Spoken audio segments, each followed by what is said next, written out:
Good Thursday evening to you, everyone. How are you? It's good to see you, and it's good to be seen by you. I, of course, am the one and only Bill Sylvie, aka the Dungeon Delver, coming to you live, loud and clear on a Thursday night. And if you're in the United States, right now it is June the 5th. And why is that significant? Because in the country of France, along the Cotentin Peninsula, along the Normandy coast, and in southern England, southern United Kingdom, it is June 6th. It is the early hours of June 6th. And what I'd like you to do is I'd like you to take a moment of reflection, whether you do it now, whether you do it later this evening, whether you do it tomorrow when it is June 6th here in the United States. I want you to pause and I want you to reflect and I want you to think about how 81 years ago today, the Allied forces set forth on the last great crusade, the crusade to liberate Europe. Boys as young as 18 years old threw themselves in the teeth of the German war machine, not knowing if they'd succeed, not knowing what waited for them, glory or eternity. But they did it. And they did it without hesitation. Were they afraid? Hell yes. But as a wise man once said, bravery is being afraid and saddling up and riding out anyway. And they did.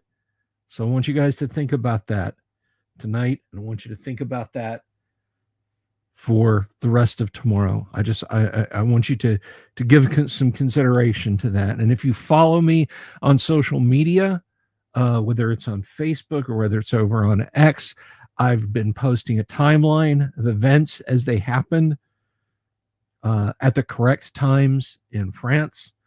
Right now would be ongoing until dawn. The paradrops, the chaotic, nightmarishly off-target paradrops that nonetheless kept the Axis forces there basically running in every direction except towards the beaches, where at 0600 hours Normandy time, that's in just a few hours now, the battle would commence with the USS Texas lowering her guns and firing straight into the teeth of the German revetments. So please consider that and take that to heart. So with that said, thanks in no small part to their efforts, their labors, their sacrifices. Let's have a little bit of fun tonight. Welcome to the show, guys. Now, I don't normally, correct you, Rich Denver.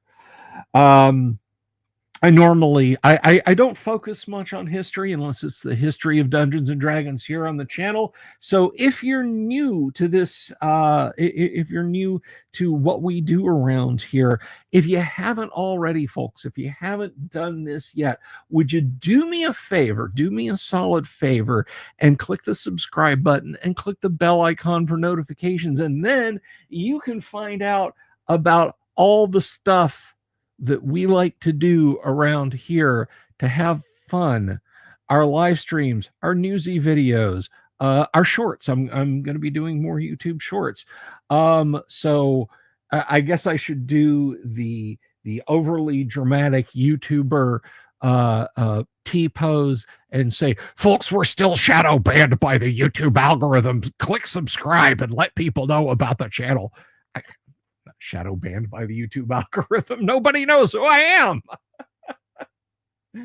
So yeah. Please, by all means, tell people about the channel. It's wonderful. We have a lot of fun. And hey, if you want to support the channel, you can support us more than just subscribing, which is the best thing you can do, by the way. But if you want to show some more love for the channel, you can buy me a coffee, you can support us on Patreon, and you can join us as a member here for as little as $1 a month over on Patreon or $2 a month here on YouTube. If you do want to support the channel in that way, and you're like, I am on a super tight budget, my dude, let me tell you what, Patreon is actually your better bet, because I can shave that down to $1, but YouTube, I think, bottoms out at $2. Hey, American Brad Canada has been a member for a month. Thank you very much. So yeah, but you don't have to. You don't have to. Liking the video, leaving a comment after the fact if you're watching this in the future, which is probably when you're going to be watching it if you're not watching it live right now, because if you're watching this in the past, please tell me how you did that. But if you're watching this in the future, leave a comment down below and let me know what you think of the video, and I will do more of it if you like it, and I will do less of it if you don't like it, or at least I will try to. Robert Santen, good to see you. Rich Denver, that is one half of the Bards of Greyhawk, and let me tell you something, I linked to them in the video description. If you like that music, if you like Summer Mountains, that it's a little piece of music, if you like that, check them out. Please do check them out. They have wonderful music. But Wave of Mutilation, hello. Joe Kaufman, Gonzalo, Doc. We have Tracy Thompson hanging out here with us. Chemister 70, hello.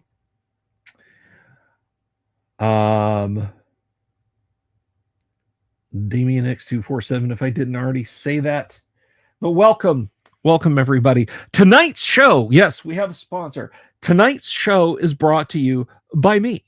It's brought to you by the Dungeon Delver and the Crom, the character record organization manager for classic tabletop role-playing games. Create a feature-rich character sheet. That's right here in one easy-to-use application. No installation, no registry entries, no libraries, no DirectX. You can pick this up for $25 dues. Just contact me via the email address listed below, and you can get this awesome first edition character manager. It doesn't just create characters, folks. It lets you level them. It lets you buy equipment for them. It lets you add money to them. It lets you take away money. It lets you age them. You can dual class. It's all the legal characters for first edition, and it is everything that you need. It's not just like, okay, I made a character, here you go. This is for a long running campaign. You go, you have a lot of fun, you come home, you fire this up, you input the XP you got. You saw a ghost, you aged 10 years. You add that. You leveled up, you add a level, and it will automatically generate your XP for you. If you got drained, it'll take that amount of XP off. And it is 100% feature complete, except for large and small belt pouches. Shame on me. So this is the program for you. Rich Denver, thank you so much for that super.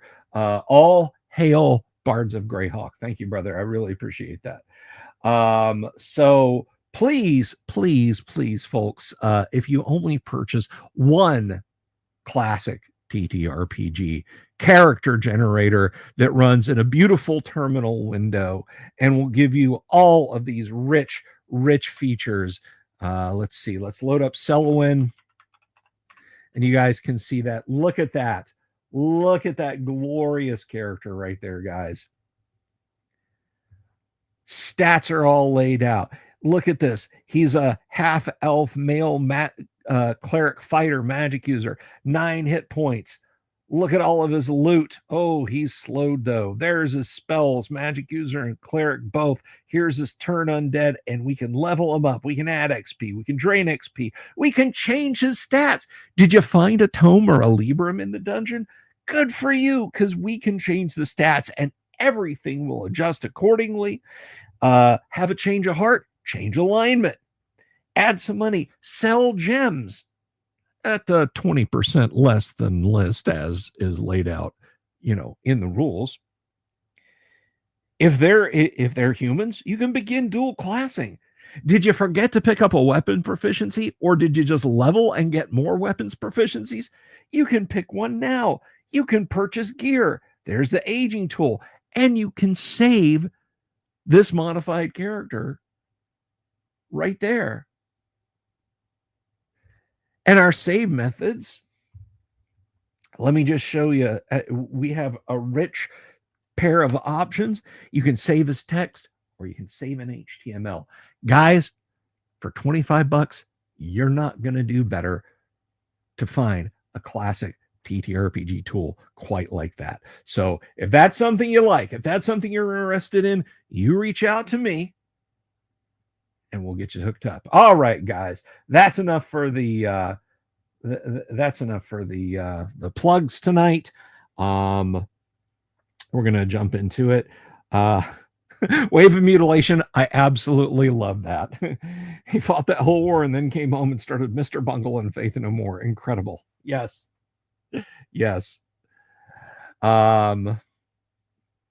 So anyway, what are we doing tonight, folks? Well, let me tell you what we're doing tonight. Tonight, we are continuing our dive into the Temple of Elemental Evil. That's right, that classic mega module. Really, it's not the first mega module.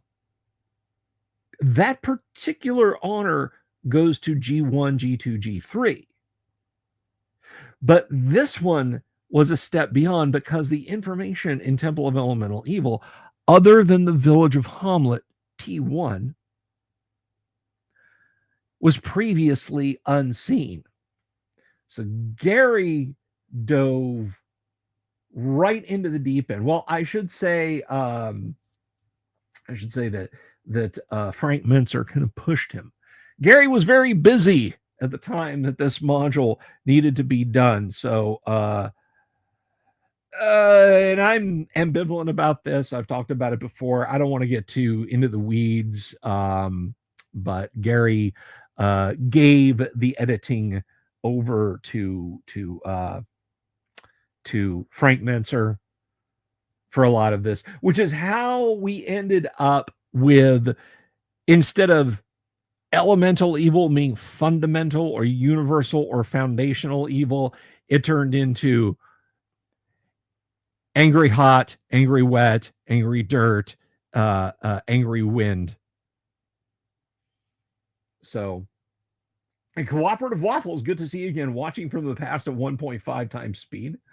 It's good to see you again, by the way, Cooperative. I haven't seen you in a minute. Sea bass, I love sea bass. It's delicious. American Brad Canada. So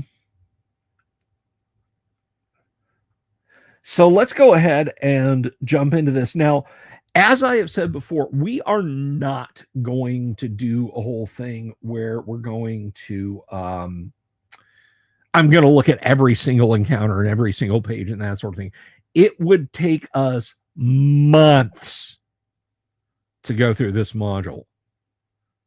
So we're not going to do that, but we're going to look at some interesting things. Now tonight, can I do this? Will this work? Now tonight, we get into the second level of the temple. One thing I will point out is things are getting a little bit formidable here. And one of the things I want to point out is, if the party has screwed up and broken all the seals, you can bump into Zugmatoy. That's right. You can bump into the puffball goddess herself. I don't recommend you do that. But as before, most of the encounters are limited to an 01 to a 10 on the percentage encounter chart. Now things are toughening up a little bit. Now take a look at this. Before, up on level 1, yeah, it was cultists, bugbears, goblins, gnolls, that sort of thing. But here, now we're starting to run into tougher stuff. Look at this. 2 trolls, followers of the troll chieftain in 229. And by the way, that's something I want to point out. Maybe you're not entirely familiar with this module. When you see a triple digit number for an encounter area, it is indicative of level. It's like when you're in a hotel in your room 4440.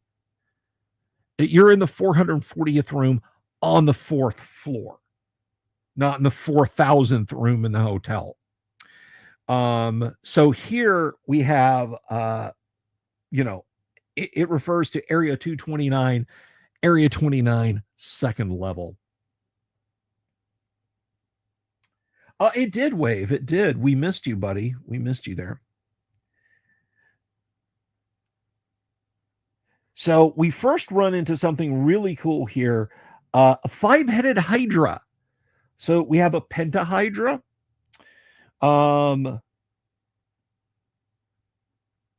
Right there in the 2nd room. And we have a troll here.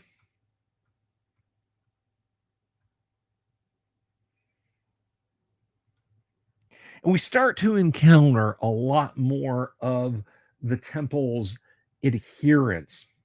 4,000 is too many rooms. Absolutely, Wave. One thing I do want to point out, and I thought about this today, there's not a huge amount of art in this book. The art in this book is mostly credited to Jack Fred. Now, who is Jack Fred, you might wonder? Well, it is the name Jack Fred, I believe, is one of Jeff Easley's creations. We'd have to ask Paul Stormberg, but for confirmation on that. But Jack Fred, I believe, is a Jeff Easley creation, but Larry Elmore was the artist, and he appropriated the name Jack Fred because, if I recall correctly, Paul stated that Larry was not super happy with how fast the art had to be done for this module. Yeah, you'd need a lot of housekeeping staff for 4,000 rooms. So he took the name Jack Fred.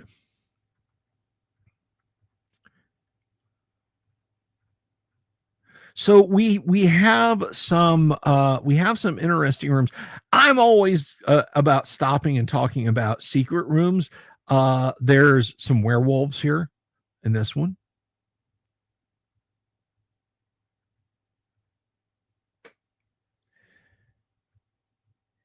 And one of the things is, Gary in his writings for this module really likes to step up the creepy aspect.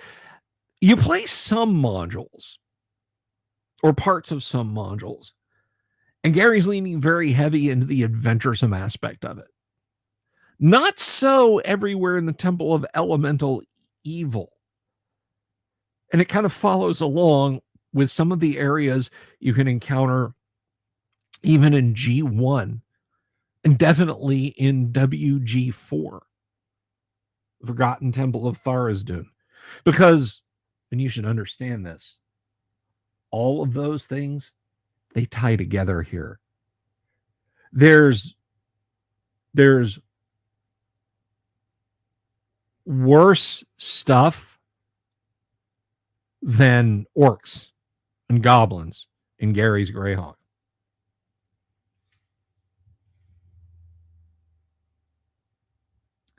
So here's a description. This is the octagonal chamber.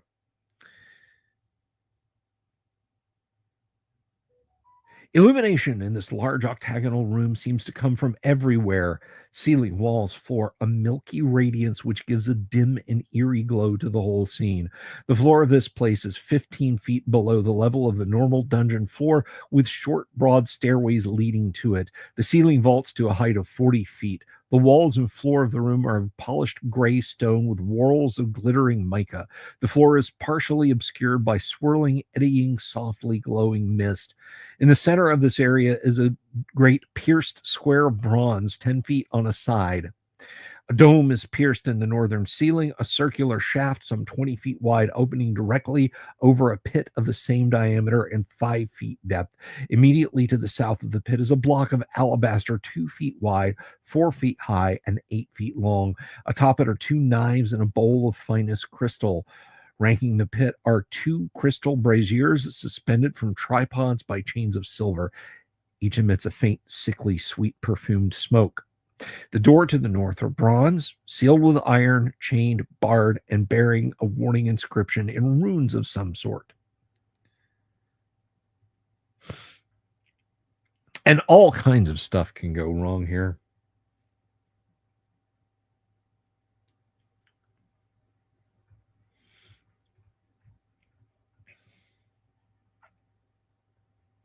So you can accidentally summon a demon if you pour holy water into one of the braziers.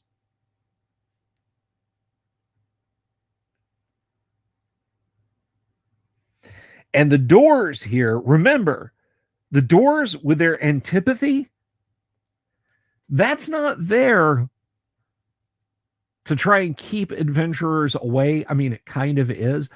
It's mostly to try and stop monsters, anyone, evil NPCs, from trying to open these doors, guys. Remember what we said about you can run into Zugmatoy if all the doors are open? This is what I'm talking about. The soft iron hammered in to fill cracks, the runes, everything like that. That's not the doing of the temple dwellers. That's the doing of the massive army of adventurers that came down here and sacked this place to seal up Zugmatoy, to make this untenable. Bob Jester, member for 22 months. Hello. You just dropped $20, $25, Bob. But yes, just shoot it to me and I will send you the link. System requirements to run it. It is, I understand based on what a user told me today that it does run on Windows 11. So at least Windows 10. And beyond that, you should be fine.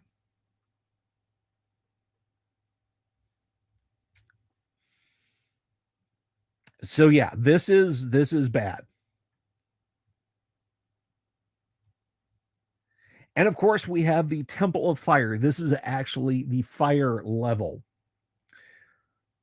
Which you would think there would be no trolls on the fire level, but there we go.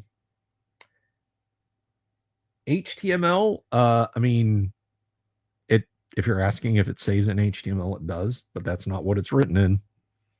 I don't know that you could write this program in HTML, but I'm not going to get into that. We're going to get back to this. But yes, here is the fire temple. There can be no doubt that this huge hall of red granite lit by scores of flambeaux and pervaded by the odor of heated metal and sulfur is the fire temple. The great doors of beaten brass reflect the leaping flames. Tapestries adorn the walls of the north wider section, depicting scenes of fire and evil form. Yeah. Zuko and Azula, maybe. If you know, you know.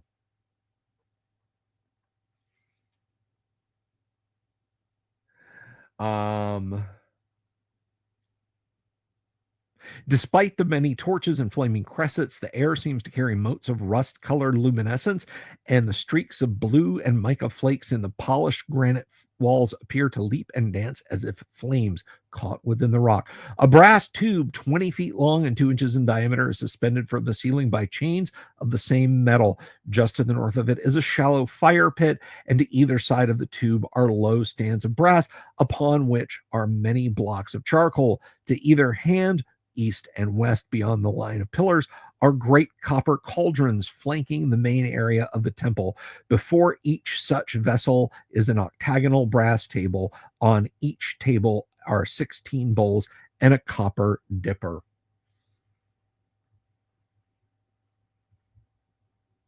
I heard about that, Bob. I don't really know Mr. Kwong's Iv, so I can't say, oh, he'll be.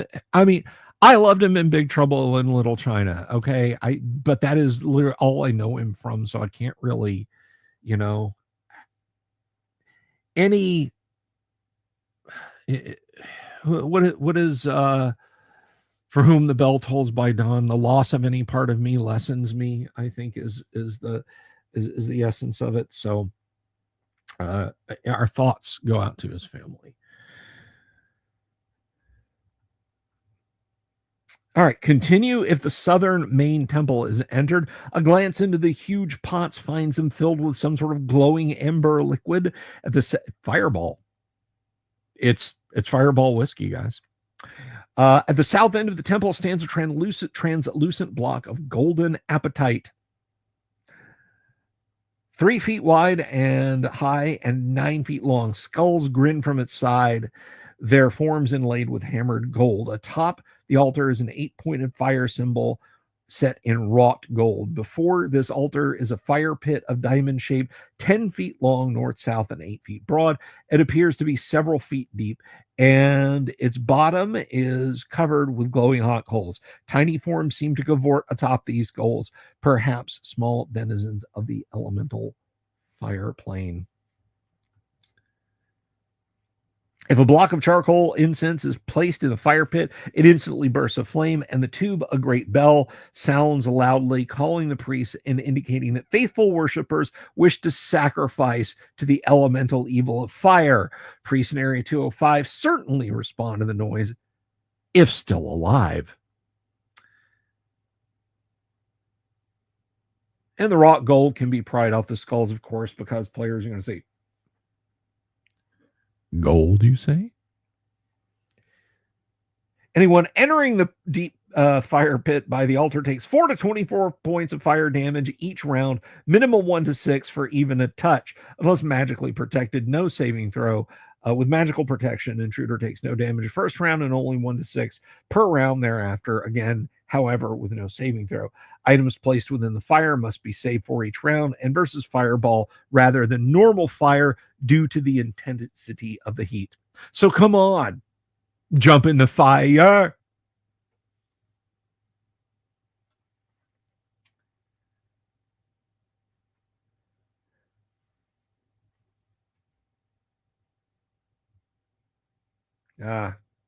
ABC, my condolences, buddy.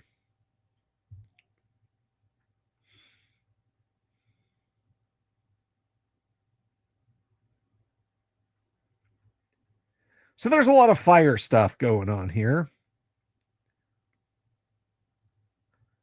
And the mechanisms for activating this altar are pretty convoluted. They actually go through here explaining like the amber liquid, summoning salamanders. The altar is touched prior to pouring the golden oil on it. A sheet of flame expands 5 feet from the altar in all directions, inflicting damage. This causes a magic mouth on the central skull to bellow. Who dares defile the sacred elemental fire? And it attracts clerics and guards. If it's poured on the altar, a magic mouth on the central skull speaks in common, commanding that the faithful now offer major sacrifice. At this, the flames of the fire pit leap higher, each appearing as a miniature salamander, and visitors must now either depart or make a sacrifice, placing a valuable treasure on or a living creature in the fire pit and leaving it there until destroyed. And failure to do so causes salamanders, 16 of them, 16 salamanders to grow to full size in 4 rounds. Only 4 salamanders are real, the others are mirror images, so you only get 4. I'm sorry, if anybody's stupid enough to go through with this ritual, I would just make it 16. Going through with the ritual at this point is on par with opening the Ark of the Covenant. I mean, as awful as Tote was, as awful as Belloc was, as awful as Dietrich was, and all of his other toadies there on that little island off the coast of what was it, Sardinia or Sicily? I can't remember which. Why in the name of God would you? I mean, I would just be like, Renee, don't do it.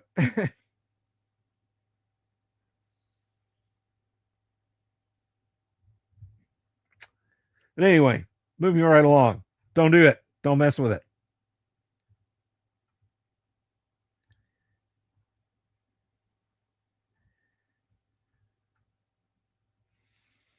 Now we have the Hall of Verdigris, which, by the way, in case you're curious, if you're not a linguistic type, verdigris just means green-gray. Now you know.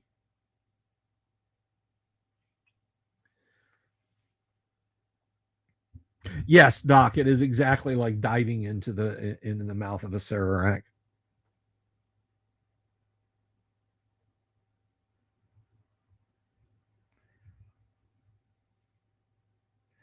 And yeah, here's more elemental evil. It's watery evil. Now this has one of the nastier traps in it, the Juggernaut. 66 hit points, armor class 2. It can roll over you and crush you. This is not the first place that the Juggernaut has appeared. I will give one internet dollar, by which I mean just I'll say hello, to the person who can tell me what D&D module first featured the Juggernaut. It is in at least one other TSR published Dungeons and Dragons module, Advanced Dungeons and Dragons module. Who can say? Who can tell me? Doc, right off the bat. Well, of course, you just ran it, right? You know, you were just in it. So, yes, it is in the Tomb of Horrors, and it's a particularly nasty trap because there is potent sleep gas in that chamber. If your party falls asleep in the wrong place, not that there's a right place to fall asleep in the Tomb of Horrors, the Juggernaut will pulp you. It'll roll out and pulp. And it's not like you'll take this many points of damage every round. It rolls over you and squishes you to death and destroys all of your equipment. The end.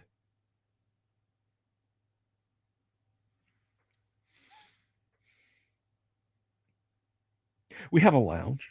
Isn't that a fun thing, the lounge?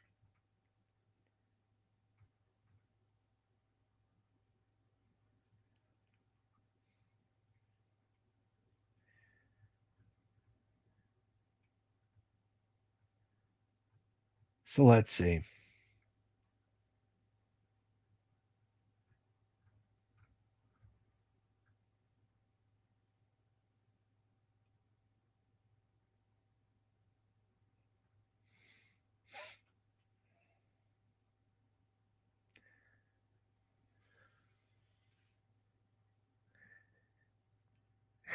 So this is one of my favorite parts in the module. This is absolutely one of my favorite parts in the module because it is such a Gygaxian gambit. Listen to this. So the pool chamber. The pool is an oval 20 feet across and 30 feet long, set in a basin of small lapis lazuli tiles. The crystal clear water allows vision to the very bottom of the basin. The edge depth appears to be about 4 feet. The floor slopes steeply in the middle to 12 feet of depth, where some sort of humanoid is chained. You suddenly receive a telepathic message. The Triton is pleading to be released so that it can prevent your deaths when the Kraken shown on the wall materializes and attacks. It will appear at any moment. So, as many as can, jump into the pool and help the Triton break its chains. Soon it will be too late. If a detect lie is used while the thing is speaking, it reveals both the lie and the evil of this thing. The pool itself is an intelligent creature from the elemental plane of water. Its powerful alien dwemer masks its alignment and intent. It speaks telepathically, lies most glibly, and is highly persuasive. The enchained figure is an illusion produced by the creature, though disbelief has no effect. This is Tomb of Horrors level of it's like, I'm going to disbelieve. It stays there. Gary says right here, you don't have to let that disbelief bullshit work. I got a super tonight. I can say bullshit a couple of times. The creature's body is a clear silvery substance in the pool. Though it seems to be water, it's a highly corrosive acid. A splash inflicts 1 point of damage, a dousing 1 to 4 points, and immersion causes 5 to 20 points. If the thing cannot convince a whole party to jump in, it uses a suggestion as a spell each round on individual victims. Once per week, the creature can employ a limited wish to fulfill another creature's desire.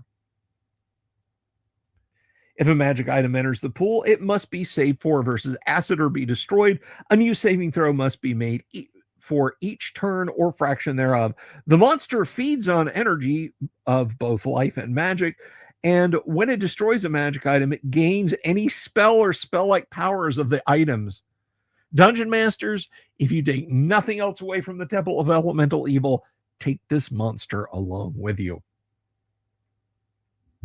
You lost a half frost giant ranger this way. Well, a half frost giant ranger sounds like 3rd to 5th edition. So good. Good. I'm just teasing you, dude. I'm just teasing you. Ardu, what's up? What happens if we pour baking soda in the pool? You know what? If your party hauled that much baking soda down here, I would say I would have it neutralized. Take damage as per fire.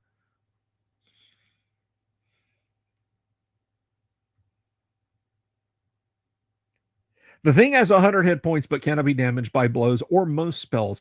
Only the following things can affect it. Cone of Cold paralyzes for 2 to 5 rounds. Holy Water, 1 vial, damage 1 to 4 points. Ice Storm, paralysis for 1 to 4 rounds. Lower Water, damage 4 to 32 points. Odaluke's Freezing Sphere, paralysis for 5 to 8 rounds. You know, for having 2 monitors, these are damned inconvenient. Part Water, damage for 3 to 18. Purify Food and Drink, 5 to 40. Purify Water, 10 to 60. And a gallon of water damages it by a point. Dilute it with I don't know. I think that the uric acid would probably not help.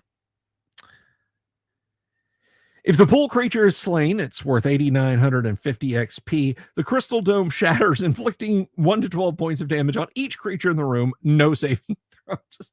Gary really, really doesn't want you to beat this monster. Doc says everyone unzip. Oh my.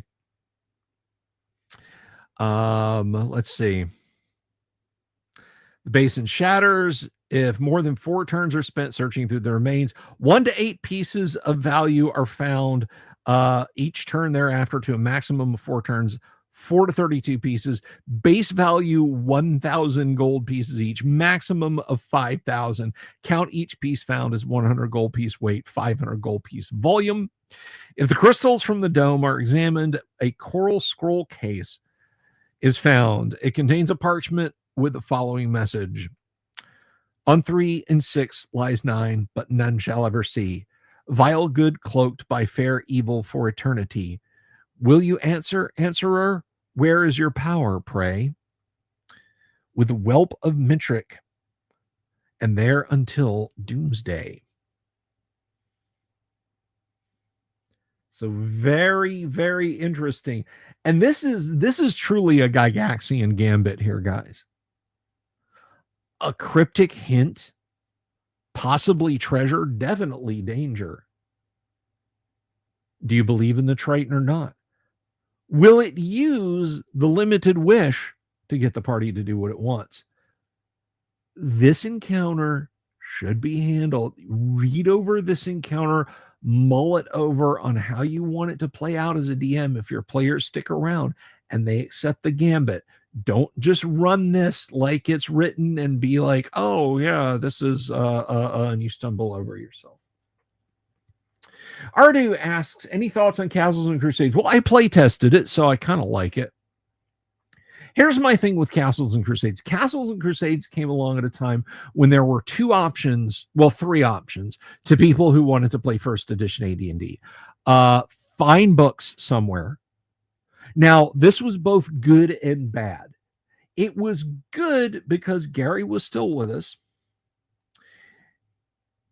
And the books weren't that expensive. $15, $20 could get you a Dungeon Master's Guide or a Player's Handbook in pretty good condition. I think I paid a grand total of $40 for a Dungeon Master's Guide, a Player's Handbook, a Monster Manual, a Monster Manual 2, and a bevy of modules from Paul Stormberg's Treasure Trove auctions he held on eBay. But you really had to be internet savvy to find that stuff, or just exceptionally lucky to find it in a used bookstore somewhere in town, because Gen Xers hadn't started emptying their attics. You know, their parents hadn't said, will you please come and get these books you left at the house? College has been over for 3 or 4 years. Just come and get these things, or your mother's throwing them out.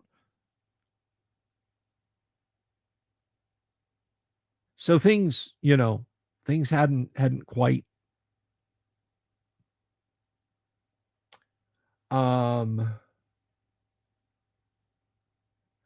so it was an interesting time. So that was option one. Option two was Hackmaster, the Mad Magazine version of D&D, which was like just a slop of house rules with a lot of 2E bolted on to AD&D, and the whole thing run through, lol, this is hilarious, jokes that were funny to the people at Kenzer and Co.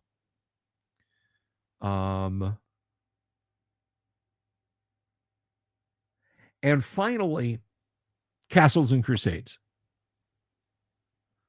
So at that time, Castles and Crusades was a good way to play. Here's the thing. I was one of those people who was internet savvy and could get my hands on books. And so were most of my friends. And so for me personally, Castles and Crusades didn't make a lot of sense, if that's right. I didn't really, like, Castles and Crusades didn't seem to serve a purpose for me. I'm not denigrating it. I'm not slagging it.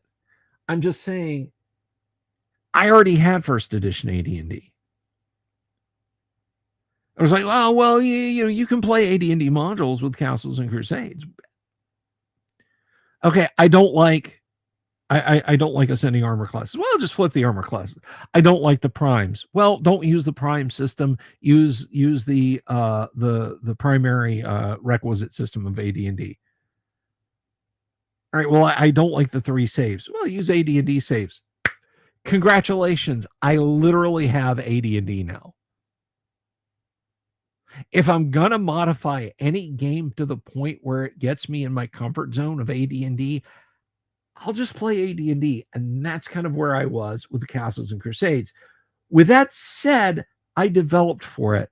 I worked for Gary Gygax writing Castles and Crusades modules that will never be published, because Gary died before they got published, and Gail canceled all of her agreements with Trollord Games, which is why we're in this awful state now where you don't have Castle Greyhawk, you don't have Teeth of the Barkeshnor, and you never will. It's all right, it's a little wordy, kind of badly edited. But Castles and Crusades, once Wizards of the Coast loosened their grip a little bit and started that first round of PDF releases of classic D&D,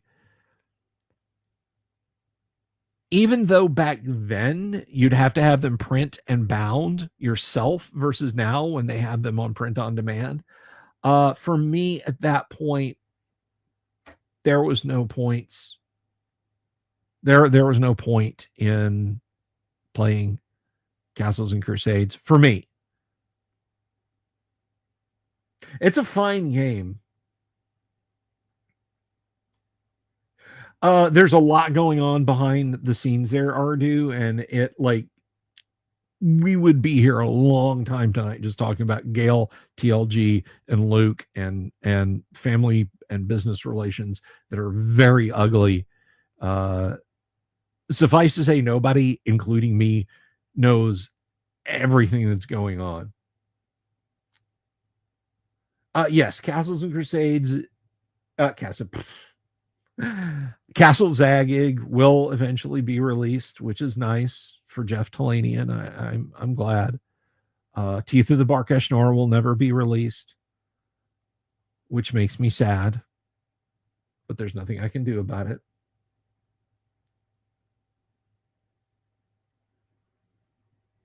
That's wonderful. Congratulations, Ardu. I'm very happy for you. Just absolutely overjoyed for you, dude. That is great. Congratulations. Take him to the old school, my friend. We were talking about Hero System the other night. Hero System is I love it. It is awful. Hero System is absolutely terrible. I would never introduce someone into RPGs with Hero System. That's also true, Doc. When I say Castle Zagig, I mean what Jeff Talanian wrote, I think. But hey, we're talking about Temple of Elemental Evil, right? Not Castles and Crusades. Let's get back to it. So I love this pool. This room, you should lift this encounter out and put it in your dungeon. So let's go on. Now, this is a crime, and I oppose this, and I'm going to file a grievance that this is not edited out. An owl bear is kept chained here to guard against unwelcome visit. An owl bear? You would chain up an owl bear. How monstrous.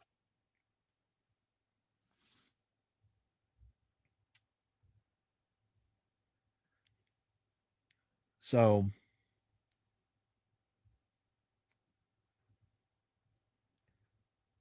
here is the aforementioned, remember we're talking about the troll chief.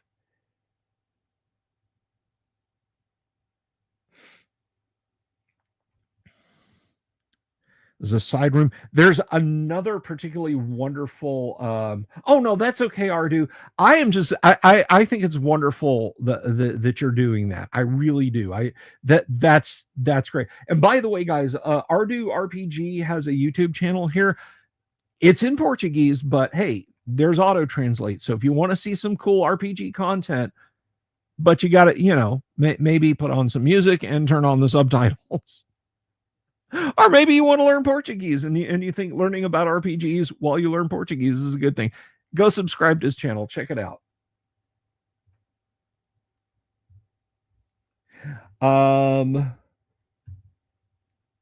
There is a particular room I'm looking for, and maybe down on the 3rd level, because it is one of the most unusual. Yes, there's AI. What was it? Somebody from Japan thanked me for turning on AI dubbing in my videos. He's like, "Oh, I'm able to enjoy these because of AI dubbing." Now I want to go listen to hear what the AI voice says in Japanese.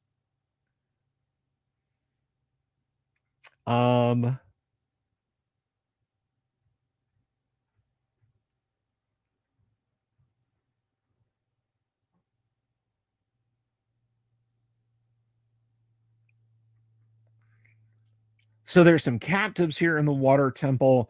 There's 4 elves. If freed, they ask to be shown the route out so they can immediately return to their homeland, but express gratitude and promise rewards for their rescues. 2 elves are normal, but 2 are noble. Countess Trilahai of Selene and her consort, Sir Juffer. And you can free them. The Temple of Elemental Pita. Give the owlbear company. Did you mean comfy chair or comfy chai? I think either works. Both are completely valid. No, I like comfy chai. Let's say comfy chai. Give him a comfy chai latte.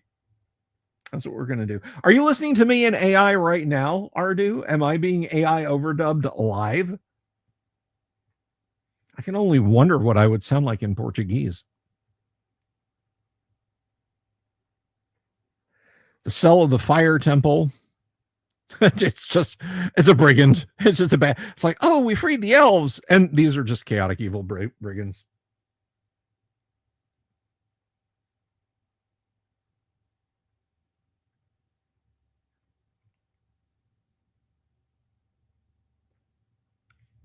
So we continue on. There's bugbears in the salon. If I were allowed to rewrite this module, would I replace the elemental and enemies with various AD&D aberration monsters like beholders and mind flayers? I would sit down and I would work with Paul Stormberg and find out how I could eldritch horror this thing and dispense with angry hot, angry dirt, angry wet, and angry wind.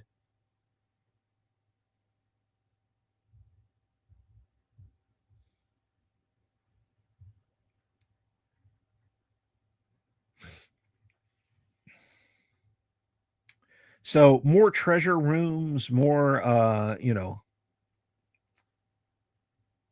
more traps and so on. But there's a room that I'm looking for in specific. And we're going to get there. We're probably going to wrap up with this one. This lounge. And we'll zip around. We'll zip back and forth. It's a Minotaur. Dungeon level 3. And once again, 99 to 100. If you've screwed up and let Zugmatoy out, you're going to encounter her. See, I know people who've lost their marbles and said that this is like one of the most iconic pieces of AD&D art, that it outdoes anybody. This isn't that good. Like, I know 3 or 4 of, well, let me see. There's Errol, Dave LaForce, Tracy Lesh, Darlene. I don't really talk to Deb Larson anymore, and I don't think she would do. Okay, so I know 4 of the greats of TSR art who could probably do this better.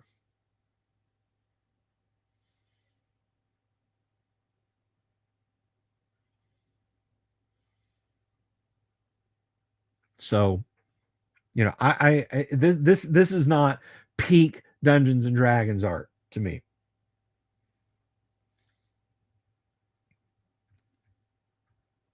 See, Wave, I was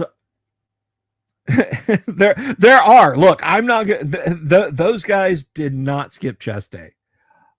Wave, I was a Dagger fan. Always more of a Dagger fan.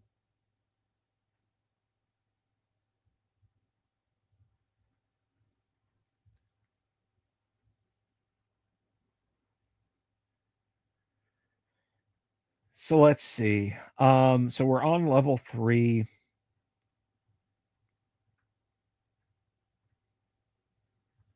But I'm looking for something specific. We're going to come back and work through some of these. Yes, she does.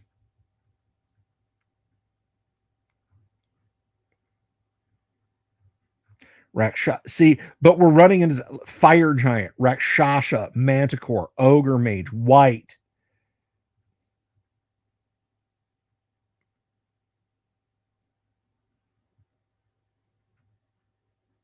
Although, granted, those are statues.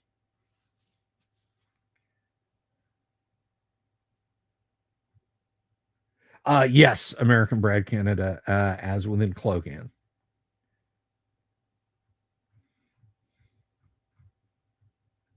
And they knew how to draw her too.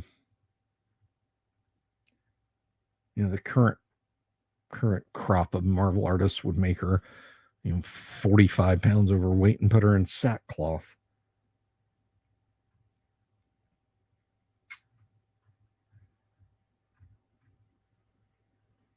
Hall of Black Feasting, kitchen, opulent bedchamber, laboratory.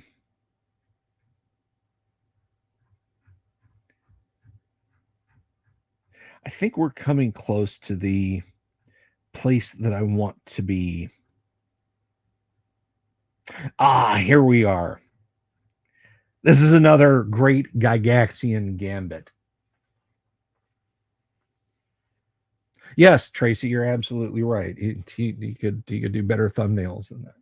Which again, that's probably Larry Elmore or possibly Jeff Easley, but it's not a great drawing. The inky chamber. This is arguably one of the most Greyhawky things. If your party gets to this point, they can, if you want them to, and they succeed, they will literally change the course of your World of Greyhawk campaign.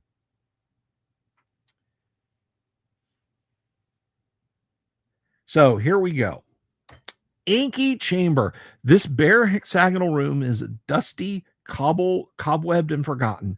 Near the door is a rag-clad skeleton, probably some cleric who met his end herein from unknown causes. The remains obviously harbor no treasure. A vague feeling of unease creeps over all who gaze into this place of darkness overlong. The place is empty. If magic is detected for, a strong pulse comes from the northwest. If evil is sought, the whole room is found to give off a dim radiation of malign power. If the place is investigated, continue. A black iron coffin stands by the northwest wall. Its iron lid, in which a silver cross has been inlaid, lies beside it. Atop the lid is a forgotten scroll case. Now, after the first part, after that first box text, the party might quit this chamber forever. After this, the party might quit the chamber forever. An invisible sarcophagus is on the stand. Dispel magic, detect invisibility, dispel illusion, or dust of appearance reveals the following. The sarcophagus has no top. You see a vampire corpse clad in black and appearing hale, except for the stake through its heart. And again, 1, 2, 3 times, any reasonable party at this point would be like, at the very most in terms of interaction, we cut this thing's head off, stuff holy wafers in the mouth, pour holy water in it, and fill the coffin with holy wafers, and then burn the head. And we've destroyed a vampire.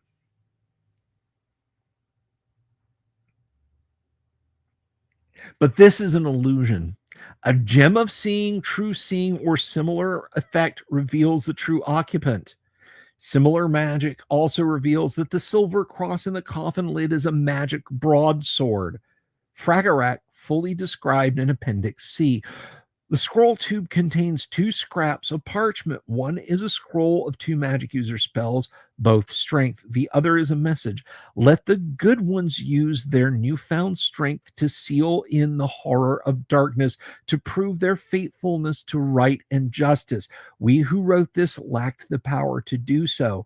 Again, here is a message. Use the scrolls of strength. Lock this thing away or destroy it. Any reasonable party is going to do this.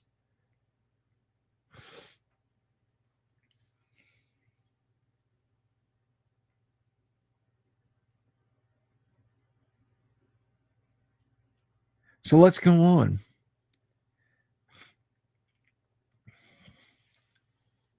Of course, it's a ghastly jape at the forces of good. If the coffin's occupant is viewed truly, use the following description. Your powerful magic reveals a figure completely different from the vampire form. You see a handsome, mail-clad human man with golden hair. He's clad in a white surcoat, quartered by the arms of Furiondi and Voluna and the antlers of the Knight of the Heart in red. He wears a gold belt about his waist with a dagger. About his neck is a gold chain with an emblem of a crown and a crescent moon. On his left hand is a gold ring with a similar device. His shield rests under his feet. Now, if you know your Greyhawk lore and you're the DM and you want to go by the book, this is a monumental moment in your campaign world. This is an important, vital moment in your campaign world. The coffin's occupant is Prince Thrommel, Grand Marshal of Furiondi, Provost of Voluna, a paladin lord. He lies in stasis, a powerful illusion causing him to appear as a vampire. And it gives his items worth. If taken from the chamber, Thrommel awakens, but is groggy for 1 to 4 turns, uncertain about his identity and past. Even if you've rescued him for up to 40 minutes, he might not know who he is. You might not know who he is.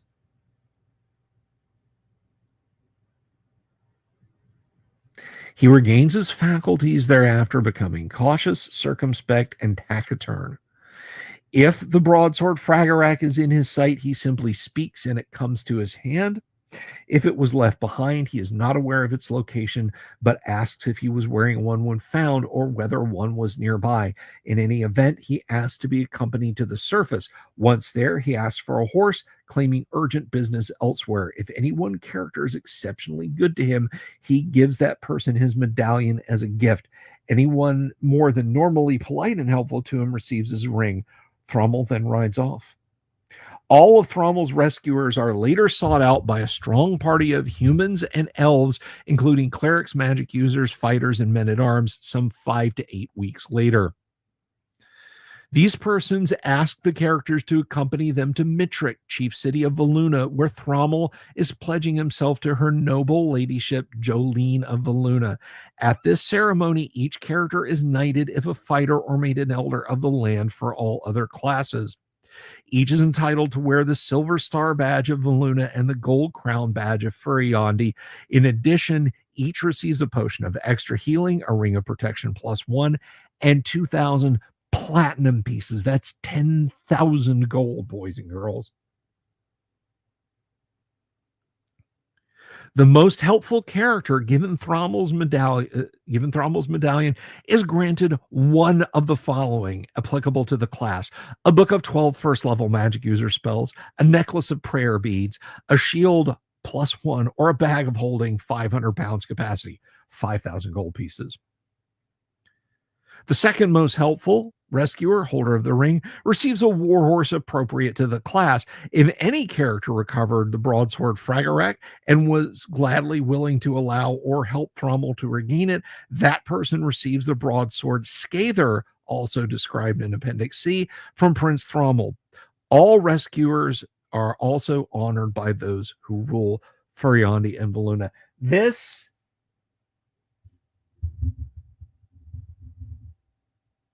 This is a monumental event. In the World of Greyhawk box set, it mentions that Prince Thrommel's disappearance has upset the political balance in the Flannis. The union of Furiondi and Voluna will create a unified front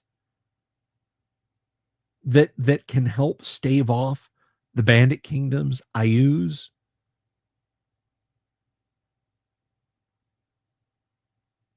This one encounter, if you want to let it play out, and if your party is lucky enough, because this is a 3-lock box, guys. This encounter right here can change the fate of your Greyhawk campaign world.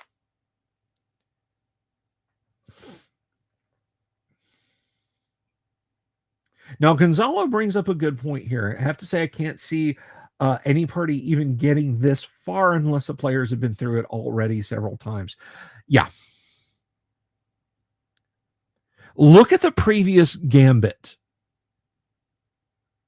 The Triton trapped in the water trying to save the party. Every Gygaxian gambit to this point, whether it's in this module or any other module, is gonna have the party expecting the worst. Finish driving the stake in, cut its head off, burn it, holy wafers in the mouth, drown it in holy water,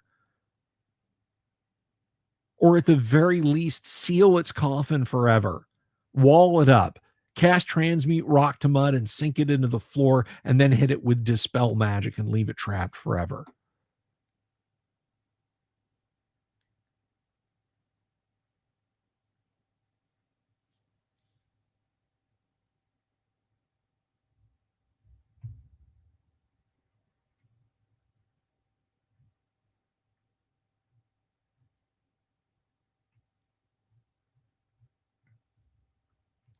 So this will have an adventuring party looking in different directions.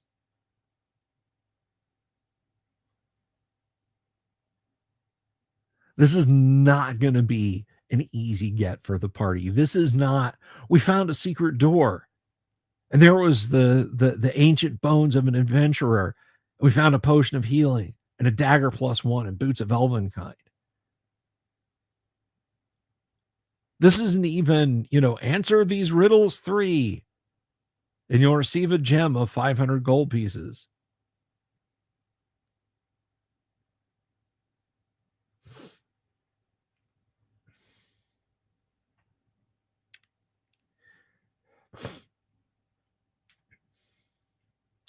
So again, Dungeon Masters, that can actually, and it can be cool, but I will say this, don't do it as a gimme. Don't do it as a gimme. Don't be like, oh, well, I'll make it so, he moans, I'm not evil, or something like that. This is like, I don't know. Words kind of fail me. I mean, if you really want this to happen as a DM or want the possibility of this to exist, this is going to be a tectonic shift in how your Greyhawk campaign works out.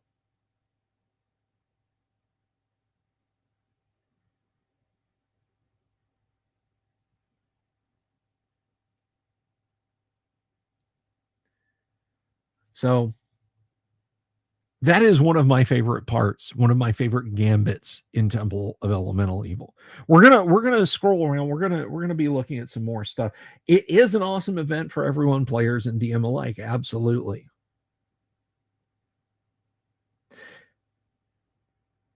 What happens if you hold up a mirror to the illusion? Here's the thing about an illusion. An illusion isn't just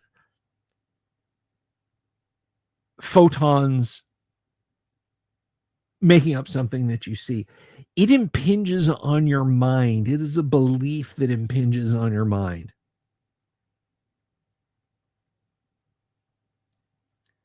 There is a very excellent episode of the classic Star Trek called Spectre of the Gun.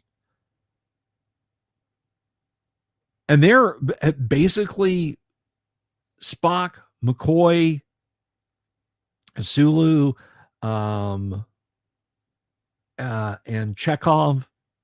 I think even Scotty's there, but I could be wrong.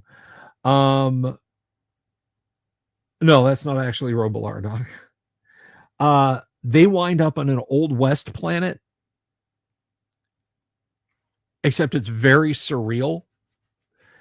And they don't want to have the gunfight at the OK Corral. Basically, is they're going to be forced into playing out the gunfight at the OK Corral by aliens. And McCoy makes a knockout gas grenade that doesn't work. It should have worked. And they can't figure out why it's not working. And Spock realizes that the illusion has impinged on every part of their minds. And he kind of uses Vulcan hypnosis and switches off that part of their brain that can perceive the illusion. But up to that point, everything they perceive is as it would be in the Old West. And so, you know, if you held up a mirror to any one of the people in the Old West setting, they're not going to see weird aliens or nothing at all because it's an illusion, because their minds are being impinged on. And that's what's going on here. If you hold up a mirror to the illusion, it's going to do what a vampire does. It's not going to show up in the mirror. That's the whole way the illusion works. But, and this is important, your party may have foreknowledge of Thrommel's disappearance, because Thrommel disappeared in here 10 years ago when the forces of good overthrew the temple. The party may know he's in here somewhere, and they might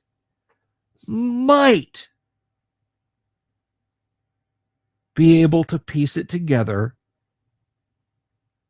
that this is not what it appears to be. They might be looking at everything because it might potentially be Prince Thrommel. So there's that to be taken into consideration. This isn't just coldly thrown on them. If this was in Keep on the Borderlands, and Gary gave no rumors, no indications, the build-up, there was no mention ever that Prince Thrommel was kidnapped and spirited off to the Caves of Chaos, they've got no chance, none, less than none, of ascertaining that this is Thrommel. But with a little bit of knowledge, they might constantly be on the lookout for him. Okay, the Triton wasn't Prince Thrommel. What about this? Okay, that's not Prince Thrommel. What about this? Okay, that's not Prince Thrommel. A party that's maybe invested in the Greyhawk lore and knows he might possibly be found somewhere might pull this off. So all hope is not lost. All hope is not lost. So that is where we're going to pause for tonight in our continued reading. We're gonna be going back. I really wanted to find that encounter. Spoiler alert. But we're gonna poke around. We're gonna find some more fun stuff in Temple of Elemental Evil. Gonzalo says, I would insist on them being aware of him possibly being here. I would too, Gonzalo. I would too. I'm reminded of someone. I read an adventure once that someone had written, and people were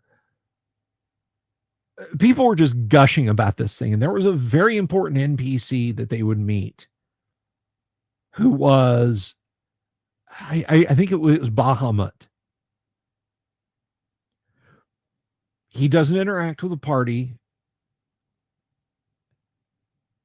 Not in any serious way. He never reveals his identity.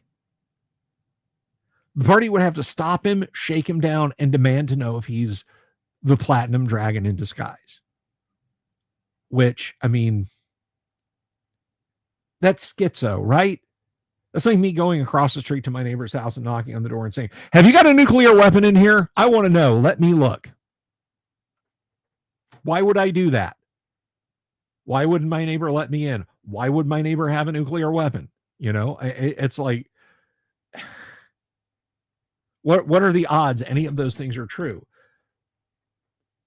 But, you know, if I hear some heavy machinery in the neighborhood at 2:30 tomorrow morning,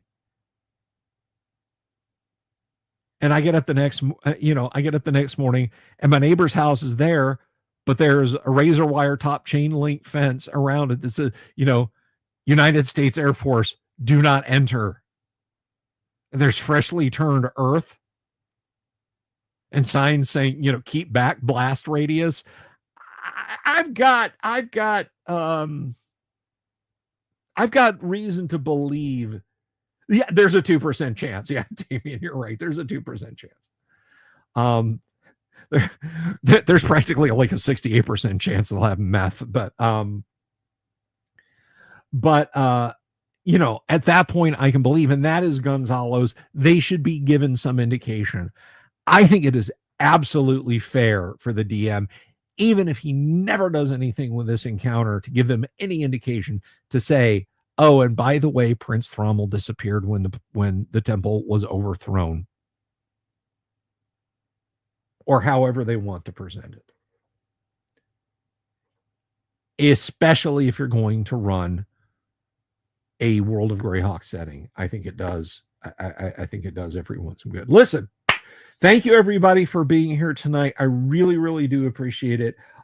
Big ups to American Brad Canada and Bob Jester for being members for so long. And Rich Denver, thank you very much for the super. You are literally helping keep the lights on around here, Rich. Tomorrow night, we will be back with some with some gaming.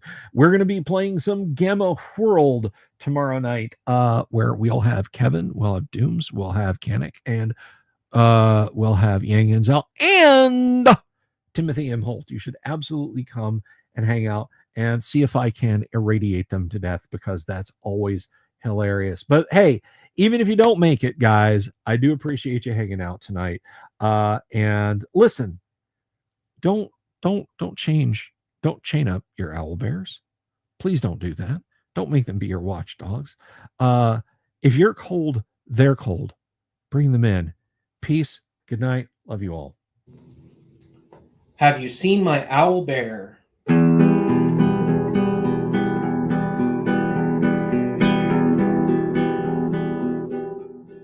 Here's to all the weirdos everywhere, in the woods and in the air. Have you seen my owl bear?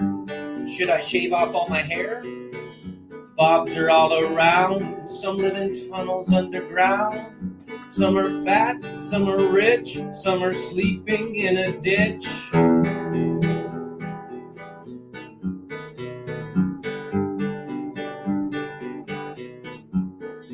Can you ride a crooked horse without a saddle, way off course? Naked as a toad, all the way to Smoky Joe's. Have you seen the little creep driving fast in his little green Jeep? He smells like fish and brandy, but his rotten teeth look dandy. Take me to the show, I don't care if fast or slow. From action flicks to dancing dicks, just take me to the show.